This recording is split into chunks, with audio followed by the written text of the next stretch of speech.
This is Gloria Lee Winters. I am chairman of the Northampton County Republican Committee. Northampton County is a Democrat county where Republicans win elections. I have been involved in the political process in Northampton County for more than 25 years. I've worked on campaigns for township supervisor to President of the United States. This year was one of the most vast, complex elections I have ever had to oversee as party county chairman. The complexity was due to the new mail-in ballot system and ever-changing rules. The unmanned drop boxes in the general election that we did not have in the primary. Also changing the fact that voters could bring their ballot to the polls and vote on the machine, and many other new procedures. There was mass confusion regarding the mail-in ballot system. I fielded scores of calls from Northampton County voters and collected incident reports from voters and poll watchers regarding the November 3rd election. The typical calls I would field were, I didn't ask for a mail-in ballot. Why am I on the mail-in ballot list?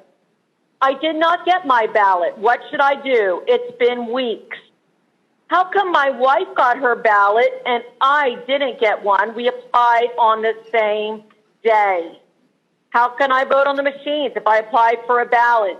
Is it safe to put my ballot in the mail? My ballot says it wasn't received, and I turned it into the election office in person. My ballot says canceled. What does that mean? I voted in person, and it still says not counted. I've been on hold with the election office 70 minutes. What do I do?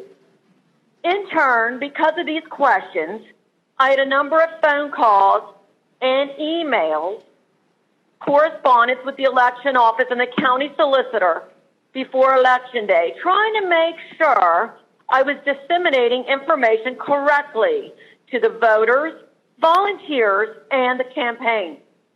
One call turned heated when the registrar threatened to turn me over to the district attorney for posting a picture of a voter ballot harvesting a large bag of ballots at a Northampton County drop box.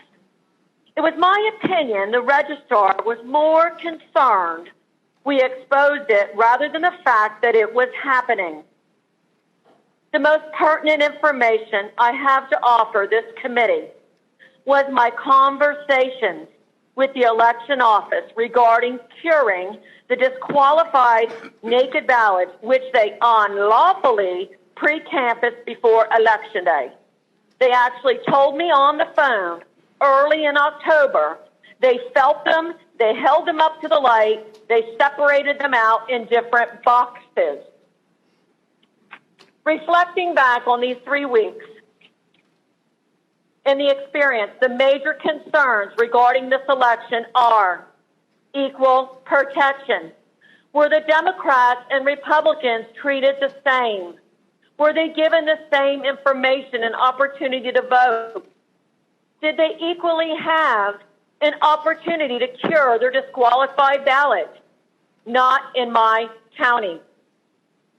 There was no ability to properly witness the canvass of the mail-in ballot or see the actual ballot.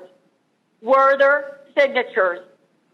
The solicitor told me there is absolutely no law that allows us to see the counting or to see the ballot.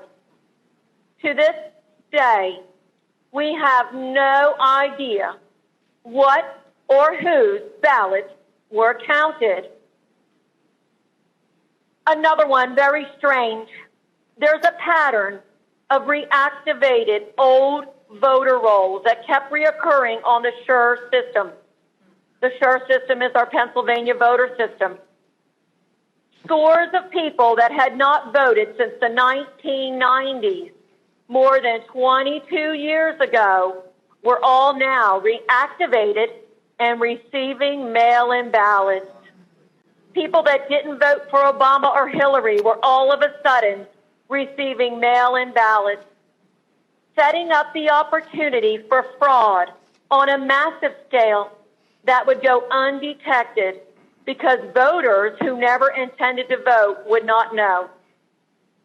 The SURE system is not so sure.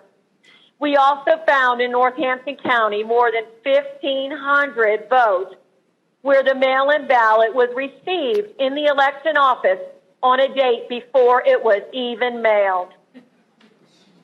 We have a problem with this election. Thank you for allowing me to share my election experience, and I plead with you to remedy the mail-in ballot process. Thank you.